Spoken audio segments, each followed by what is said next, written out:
Hello, everyone, and welcome back to The Parent Solution. I'm your host, Kimberly, and this is episode 22 today. Last week, I promised that I would be talking about how to keep your child engaged and interested in the learning process. So one of those ways, I believe, is through advocacy. And this leads into what I want to talk about today, actually, in terms of teaching your child how to advocate for themselves and the importance of advocating for themselves. So today I'm talking about why advocacy is important and also offer a few suggestions on how to instill such a thing. Whether you're a parent or an educator, I think these tips are helpful suggestions on how to start teaching such a skill, even if you have no idea where you're starting from. So if you think about advocacy and why it's important to teach your child to advocate for themselves, and why there's value in teaching a child how to stand up for themselves and speak up when something doesn't sit right with them, and as to what benefits are provided, when you think about all those things, there's a variety of reasons why teaching advocacy is important. I think the idea of parents and educators teaching such a skill, teaching your child to advocate for themselves means that they are set up for success in their life. And no, that's no matter where their life journey really takes them. Every child is different, and no two adults are the same either.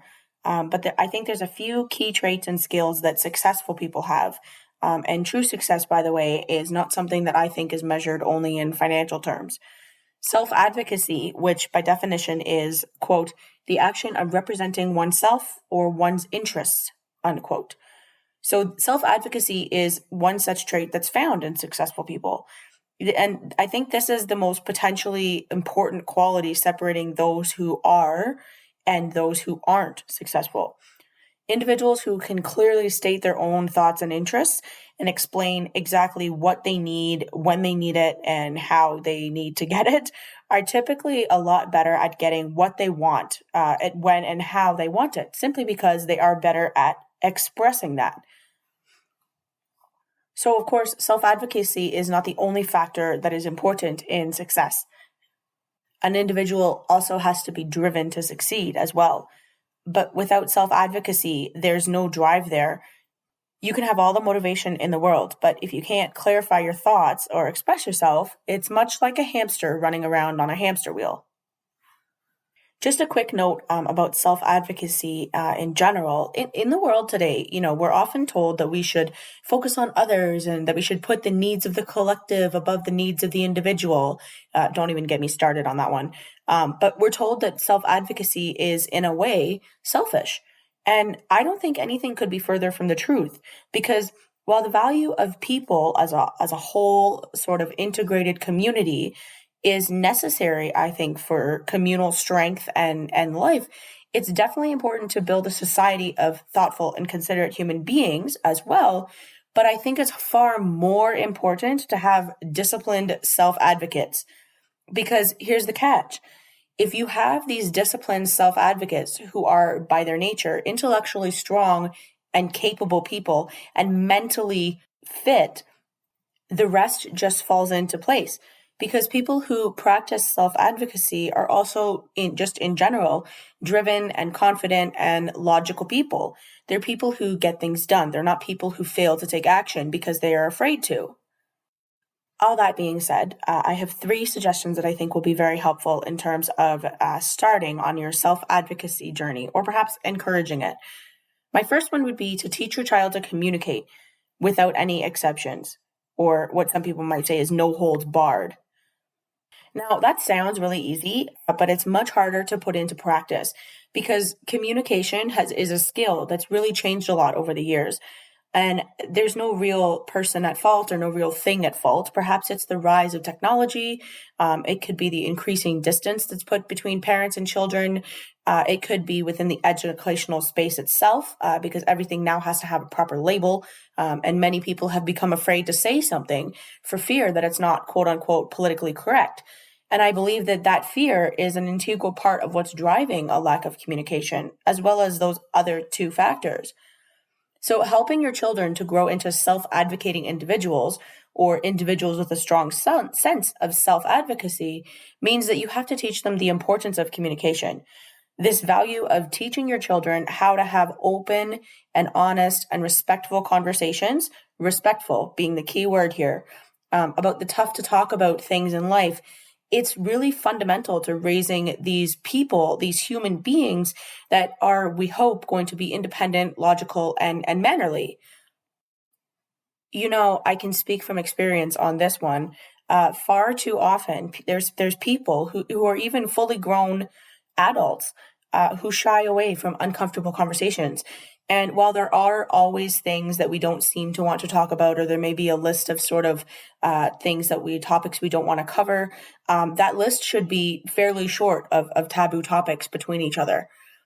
In no way is this suggestion meant to imply that you should teach children to be self-absorbed or arrogant, and that it's only their ideas and their thoughts that matter. That's not at all what I'm saying. Think of teaching self-advocacy to your child as the difference between a child saying something like, it doesn't matter to me, or I don't care that much, or even worse, I don't care at all, versus saying, I would like to do this, and this is what would make me happy, when they're presented with some sort of choice, or even if they're not presented with a choice. There's absolutely nothing wrong with teaching your child to be vocal about their needs. My second suggestion would be to have your child make decisions or practice making decisions. A very large part of self-advocacy is having the ability to make decisions. And that includes everything from personal lifestyle preferences to choices for learning to even future career choices. The world is a large place and it can be potentially dangerous. So if you do not teach your child how to advocate for themselves, there are numerous individuals out there, be they bosses or strangers or colleagues or associates or friends or family, whoever it is, who are going to be ready and willing to take advantage of that. So whether it's consciously or unconsciously is really irrelevant. Your job as a parent or an educator is to prepare your child or your student to live up to their full potential, and it's not to create a doormat for future individuals to walk on. Practice giving children the reins to make their own decisions. As a hopefully responsible adult, that might be a little bit harder than it sounds, because you just want the best for them and they don't necessarily know any better yet. So then the issue arises of how do you make sure that they make good decisions for themselves, but you let them do it on their own. My personal suggestion for this would be to help guide their decisions in a more sort of moderate or laid back way. For example, your 5-year-old says she wants to wear shorts and a t-shirt with sandals, and one look out the window tells you that it's raining. So what do you do in this situation? Instead of saying, no, you can't wear that, try something like, okay, let's think about why we might want to wear those clothes. We wear those when it's hot outside, right? Of course, your child's going to agree with you, at which point you can direct their attention to the outdoors and say, okay, is it hot outside today? Instead of taking an authoritative approach, take an inquiry-driven approach to these sorts of problems, and help your child think about why they feel they need to make the decision one way or another. That often results in actually working with your child rather than working against them. I would say that tone is one of the most important aspects of communication, regardless of who you're talking to, whether it's a child, a student, or another adult. So if you're trying to teach someone how to self-advocate, make sure you say things in a friendly, sort of non-committal way, rather than trying to be condescending or patronizing. You also have to keep in mind that you can't control everything. Sometimes, regardless of how well you lay things out and help your child to think about the potential ramifications or consequences of their actions, children are still going to make the decision to do something that you as an adult know is not necessarily the best one. For example, perhaps even after you've helped your teen to map out the benefits and the consequences of going to that party on a Monday evening when they've got class at 8 a.m. the next morning, they make the decision to go anyway. This has got to be one of the hardest things to do, but let them make that decision. I'm serious, because if they're not physically hurting themselves or others, and there's no real danger involved in it, let them make that decision. That's hands down the most effective way to teach them how to make proper decisions, because you let them make their decisions with their understanding that they're going to have to deal with the consequences. The most valuable feedback that I think a child can get is not from the educator or the parent themselves, it's from the decision itself. My last tip for parents and educators looking to teach self-advocacy is to provide constructive criticism and feedback. There's a famous saying, and it holds a lot of truth. It says, the best teacher in life is experience. So while it is true that the most valuable feedback that a child can get or an individual can get is the feedback that results from their decision itself, it's also really important that you help your child or your student to reflect upon the decision that they made, regardless of the outcome, whether that's positive or whether it's negative. I think it's in this way that you can provide a sort of guide to follow in future. And it doesn't make them defensive as long as you approach it from, like I said before, an inquiry-driven approach rather than an authoritative approach. Asking questions like, did things work out well with this decision or badly with this decision? Was this a good decision for you? Was this a good decision for others that may have been involved or affected? How did you think things would turn out? How did they actually turn out? What kinds of things have you learned from this decision and its consequences or its ramifications? Would you change anything about the decision that you made if you had to do it over again?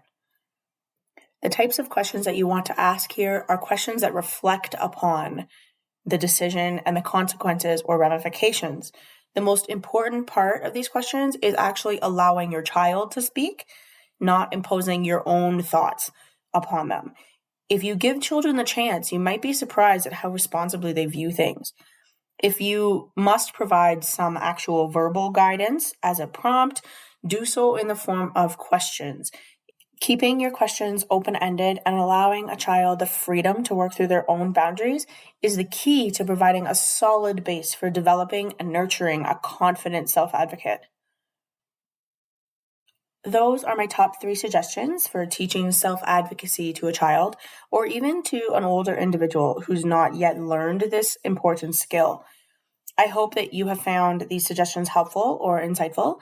If you have any comments or questions, you can always find me on social media or reach out through email. Thank you, as always, so much for listening, and I'll be back next week. This is The Parent Solution, your one-stop shop for all things educational.